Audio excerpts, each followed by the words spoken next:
Hi everyone, so I'm Anna El-Eini, and I wrote this book, Beating Heart, recently. And it's really a book about some of my experiences working here in DC as a community organizer. But just a bit of background, I used to have Chris's job.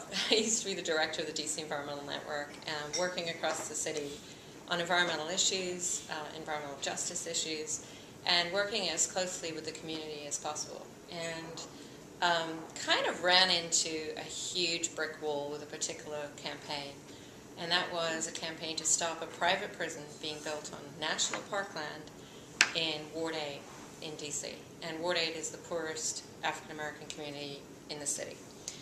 So the first question everyone asked was, well, you can't build anything on National Parkland, can you? Because that's the whole point. And we found out that, in fact, there had been a backroom deal done in Congress, which basically facilitated a land swap that allowed a private prison corporation to get its hands on the National Parkland. And they thought they were all set. They were all ready to build this prison. And we kind of pick up from there when a community activist in Ward 8 invited me to take a walk through the National Parkland and see what was at stake.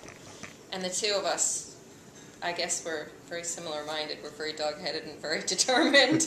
We're pretty much set not to let this happen. So we worked very closely together, and it was a phenomenal experience. And I gave up a year or more of my life to do it, and I would do it in a heartbeat again because it really was an incredible experience to know that we stood up to this corporation that really thought they had a done deal going into this. And afterwards, years later, I'm no longer working for the DC Environmental Network, I'm doing other stuff. I had time to really process what it was that we had done together and what it was that we had achieved. And it was through that process of reflecting on the campaign and reflecting on the work we'd done together that this book came about. And this book, I think, what I'm hoping is that it'll be sort of your friend as you do the work that you do. You know, because times are hard and there's so much that needs doing and there's so much that needs saving, and sometimes you just feel like, why am I doing this? What difference can I possibly hope to make? And I'm just hoping that this book can kind of be there for you in many ways to keep you going and to keep you believing in what you do, because I wish I'd had a book like it. I really do. I wish I'd had a book like it at my bedside table so I could just pick it up and look at that Martin Luther King quote, look at the quote from Gloria Wade Gales, look at the quote from Reuben Jackson, who's a poet living here in D.C. who grew up, he's an African American who grew up locally here in the city, and his poetry is just phenomenal. And there's a small snippet of one of his most beautiful poems in here, and I just wish I had that. I really do, because it's hard work, and especially when you're up against a Congress that just seems like this impenetrable wall and you will never, ever be able to get anything done. It's just so great to be able to go somewhere and just remind yourself, you know, you're doing the right thing, just keep at it. And so that's kind of where this book came from. And I'm now going to read some, if it's okay with you guys. It's absolutely okay. I'm looking forward to it. So the first passage, is it okay if I swear? You can swear there's whatever you want. There's a lot of swearing in Yeah. here. I always have to ask, you know. So the first passage I'm going to read is very true to life, because in the middle of this campaign there was a Washington Post headline that I read, and the minute I read it I clipped it, and it was by my desk throughout this entire campaign. And the statistic that was in that headline comes out in here, so I'll just read the passage for you. This chapter is called Of Self-Evident Truths. Is there no way that I might sight and check that speeding bark which out of sight and sound is passing? Paul Laurence Dunbar. I was in the kitchen at home with the documents that Catherine sent to me sprawled out on every surface. I started to make my way through the first batch of reports concerning the demographics of the prison population in America, incarceration rates in African American communities across the country, and a newly released overview of crime and law enforcement in the District of Columbia. As I read, I grew more and more agitated. The statistics piled up before me until I sat back, overwhelmed. How could all this be happening right here in the town I lived in, the place I called home, the place I was raising a family in? I was out there on the streets every day. How could entire neighborhoods across Washington be failing completely inside out, and I didn't even know with all the work I'd already done at Homes First. I was trying to stop a prison from being built on Parkland in Ward 8, home to the city's poorest and most troubled neighborhoods, and I'd been thinking all along that this was a good thing, the right thing to do. But what I now knew was that there were thousands of residents of Ward 8 and the rest of DC already in prison and destined to be incarcerated, and it suddenly seemed no longer true to say that we didn't need a new prison. I didn't even know where to put that feeling, how to take on board the idea that what I was working for might be flawed or even wrong. I had to set it aside. What stayed with me instead, what stunned me, no, paralyzed me, was the prediction, made over and over again by a disparate assortment of independent watchdog organizations, police commission reports, victim rights organizations, prison family advocate groups, and Justice Department studies. 41% of African American males between the ages of 18 and 35 living in the nation's capital will be incarcerated at some point in their lives. I had come to this campaign to stop a prison and to save an apartment building, and suddenly I was facing the much bigger issue of what in God's name were we going to do with this vast and unforgivable waste of lives that we had come to accept as a statistical certainty in our society.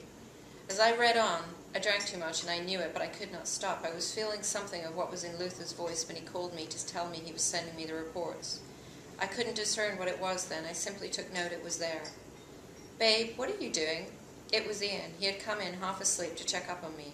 Neither of us sleeps well alone. "It's 3 a.m. Come to bed. What are you doing?" "I don't know," I told him. "This is so fucked up." What? We can't talk about this now. Just come to bed." I looked at him as though he were a stranger to me, because really it didn't seem to me that anything would be the same after this. I had suddenly, definitively, been drawn into a world I had merely been tiptoeing around the edges of for too long. A world most of us prefer to deny exists. The imperfect America that has not made amends for its past. "I don't feel I can stop or win this," I said, holding up one of the reports. "You should read it, really. It makes for a great bedtime story." I saw him glance at the second bottle of wine in my glass. "You're drunk, Lynn." He took the bottle away, sat next to me. "What, babe? What is it?" "There are 2 million people in prison in this country. 2 million people sitting behind bars. And you know what I just discovered, Ian? 46% of them are black. 900,000 African Americans in jail. How can that be? I thought we, ended the whole slavery thing." "Lynn, come on, it's the middle of the night." I stood up and leant on the kitchen counter for support.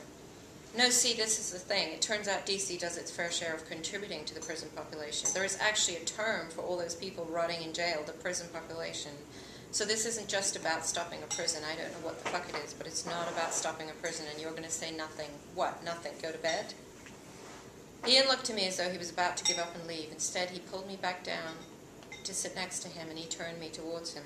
"You know what? You're just scared, and that's okay. Ever since you started doing this work, every campaign you've worked on ended up being tied to something bigger than you expected. You always end up fighting a bunch of scary, evil, self-serving developers, council members, or some sold-out bastard on the hill. It's always the same. You always find a way to take them on and win. This is just your new thing, Lynn. And it's even bigger than you thought, that's all. You, Anita, and Luther will find a way to take this on and do the right thing. I know you will." He kissed me, held me tight for a moment, just long enough to make me want him to stay, and then he got up. "I'll see you in the morning." Before he left, he took the last of the wine, threw it out, and poured me a glass of water. His leaving made me feel chilled and alone, and I was too drunk to sit up reading at the kitchen table. I took a small pile of work with me into the living room, and it was not long before I fell asleep. 900,000 African Americans will sleep behind bars tonight. So that's sort of the turning point for the main character in the book. That's when she realizes what she's really up against. And I'm hoping we can talk a little bit more about that later. But I thought I would read you another passage now. There are several points in the book where you're alone with some of the other characters, other than the main character. And there's a wonderful boy in the book. He's a high school student who lives in the community, and he's just a great, great guy. And I've had lots of people tell me that they just love him and sort of want to get to know him. He's fictitious, but Not based on someone. So this is the passage in the book where you're alone with Damien, and you get a real sense of who this boy is, and it's kind of a special moment in the book. Damien alone. All water has perfect memory and is forever trying to get back to where it was. Toni Morrison. Sun, if you could see it now, sunlight split into 1,000 beams of light, there'd be dancing diamonds all the way out over the water. My Nana and I sat on her porch overlooking the river. The sun rested above the cottonwood and poplar trees, sending long shadows shifting across the garden. The river slipped by, muddy and slow. I closed my eyes and tried to picture sunlight dancing on clear, glossy water. Now look it, sunlight falls down dead, got nowhere to go. Nana's lived in the same house that my great-grandfather built over 100 years ago, one of the few places people like us were allowed to live. She was baptized here on the riverbank at the end of the garden path. She grew up running around the garden, helping her daddy with his vegetable patch and swimming in the river every day she could.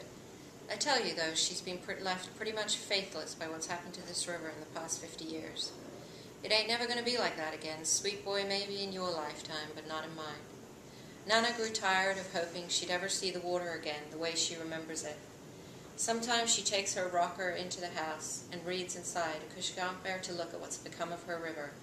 On a bad day, when she sees an old shopping cart or a tire dragged along by the river, she even turns the chair to face away from the window. I asked her once why she didn't move someplace else. I know we're allowed to live other places now, but I also know they got us racked and stacked in buildings high up as the sky. No, son, I won't ever be moving. Since the water first changed color and all the light went out of it, she hasn't once walked down to the riverbank. In the 18 years I've been on this earth, we've never stood together by the water, my Nana and me. But I never knew the river any other way. I never knew it when it splintered sunlight and fell like cool raindrops all over the children who played in it. So I'm always wondering, what was it like then? I stand at the edge of the river sometimes. I watch the birds waiting like delicate old ladies and flying around like they have important meetings to get to, and the old men fishing because they always have, and I think to myself, there's a heron trying to be a heron over there. Are there really fish trying to be fish in that dark, dirty water too? I'll tell you how it happened, how come this river all but died. People like my Nana remember how the munitions factory poisoned the water in just the few years it took to get ready for and finish the Second World War. And I've seen for myself how the land that's been cleared for development faster than a rabbit can dig a hole is washing into the river and making it narrow as a piece of string. I know the sewage flows into the river every time it rains. That's partly how come my Nana won't go near it. But I also know it's the fault of regular people too. All the stuff we buy and the things we eat and the things we drink. I know because I've seen it all, strung out along the riverbank like a cheap pawn shop necklace. I came here to tell Nana the news. I'm going off to college in California next year to study water. Full scholarship. If it weren't so far from Nana, I'd be the happiest kid on the planet right now. She just about raised me with my mom and dad working so hard my whole life. Why'd you have to go so far away? Thought your Mr. Lowe wanted you to go to North Carolina. This is true. My science teacher wanted me to apply to all the Carolina colleges. Son, he said, they have just about a million hogs and chickens crapping into the rivers down there. You want to study water and how to clean it up? That's the place. But I had my heart set on the West Coast. The college I'm going to is practically sitting on the beach. One day I'm going to take a road trip all the way up that coast, and any place I can I'm going to get out and put my feet in the clear blue ocean. You're going to forget us, son. I'm so scared we'll lose you. I put my arm around her strong shoulders and held her tight. Her slender, dark face was lined and furrowed from living out her 60 years, but her skin was still soft against mine. Her deep hazel eyes glossed with tears that I knew she'd cry only after I left. No, Nana, never. I'm going so I can come back. The Anacostia River has a way of making you come back. Even on days when you stand staring out at the dull water and shake your head at the trash curled up like a whole lot of unwanted stray cats along its banks, you just know you're going to be back here soon. That's what I've done my whole life, no matter that Nana always told me never to go near the water. When I got my first job stocking shelves at the shabby little grocery store on my street corner, I saved so I could buy myself a big pair of waders just like the ones you see on the TV shows, the fishing shows on TV. I've been going down to the river ever since to dig. I pull up trash and haul it into a big trash bag, and when that one's full I get to work on another one. Sometimes Nana lets me shower at her place afterwards, and she fixes me a big dinner and she tells me she's proud of me. Another time she shakes her head and says no, not today. It makes her too sad to see me muddy and tired, hauling trash that she knows came out of the river she was supposed to have found God in. So, so that's Damien, although there's a whole other side to Damien that you guys will have to read this book to find out about. So there's a couple of other pieces that I wanted to read. One is, there's a lot in the book about faith and the role of faith in sort of trying to change the world, and how faith is challenged when you want to make the world a better place. And Anita is a really intriguing character. She's one of the community leaders that the main character, Linda, works with. And she's kind of wrestling with her once very, very unshakable faith in God as she goes through this whole process of trying to help her community. So I'm just going to read a very quick paragraph. This is one of the many times during the book where you're alone with Anita. As a woman of God, Anita struggled most to understand religious fundamentalism and its erratic path of destruction across the world. Prejudice under the banner of God, different religions, different nations, but always the same terror, now boiling over in merely a few of the places where it simmers and spits, ready to explode. Prejudice, as superbly well organized as ever, alive and well in the present. How could she reconcile her faith in God with all that was being done in His name? As she waded her way through the unending upheavals throughout human history, she sought out a single point of refuge. That refuge was her belief that God's work could only be done not through war or by force, but by healing the physical world, one person, one neighborhood at a time. She felt compelled to boldly try to lift her neighborhood up from the wreckage of slavery, segregation, and poverty into a new future. But she had not always felt this way. She was forced to acknowledge that it had been Luther, despite his own fierce rejection of God, who had allowed her to see that securing her neighborhood's future was her calling, her way of doing God's work. One night when he pleaded with her once again to leave her job at the church to help build a leadership movement east of the river, he gave her the Martin Luther King quote that was now tacked to her refrigerator door. I refuse to accept the view that mankind is so tragically bound to the starless midnight of racism and war that the bright daybreak of peace and brotherhood can never become reality. I believe that unarmed truth and unconditional love will have the final word. She read these words over and over again and ached with love for him, knowing that despite their having followed very different paths, she and Luther had found themselves at the same point of understanding. For Luther, God had no role in this world other than to divide us, make enemies of those who would otherwise be brothers, each new religion evolving to assert increasingly ludicrous and intolerant claims over God's love. For Anita, her service of God was what motivated her each day to keep going, each day and every day, no matter the challenges. But they no longer disagreed about the work that needed to be done.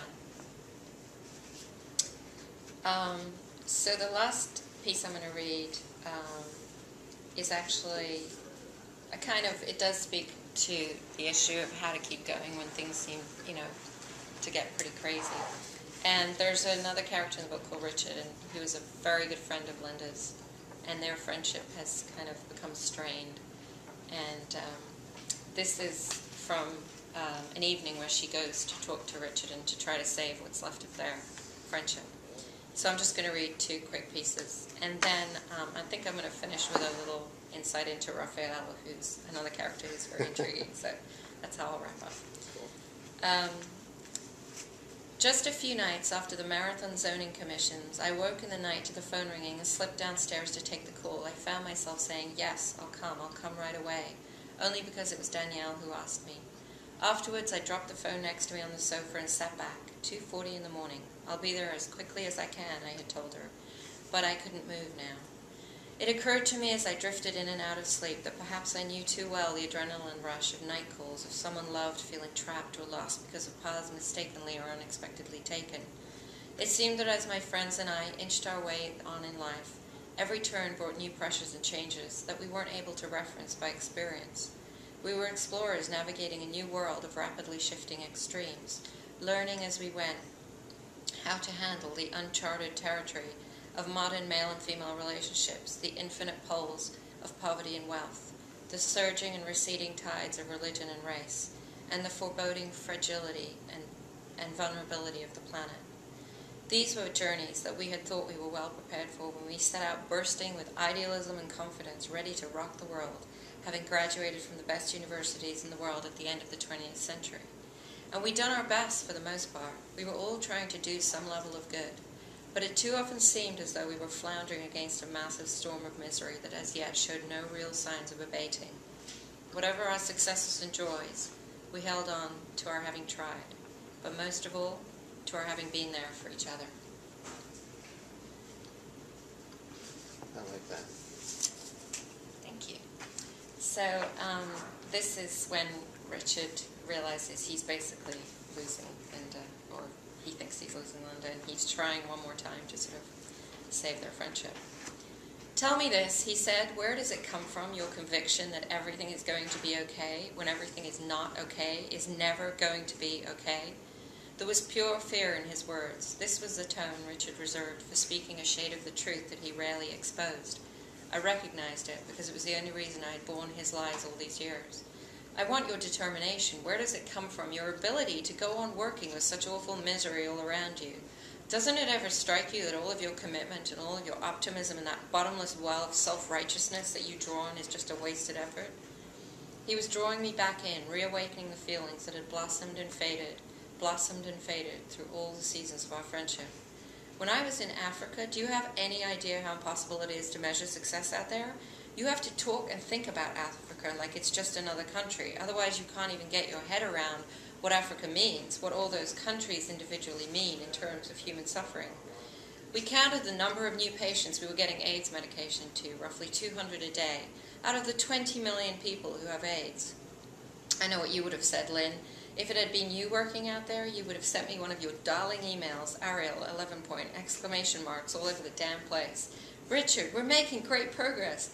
You should see how lovely the people are. We got AIDS meds to 200 new patients today. More later. Gotta go. Linda.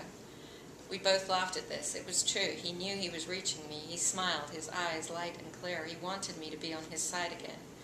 You used to encourage me every fucking day, Lynn. I'd be so angry at how little we were getting done at Homes First, and you'd come in my office and you'd convince me that what we did mattered.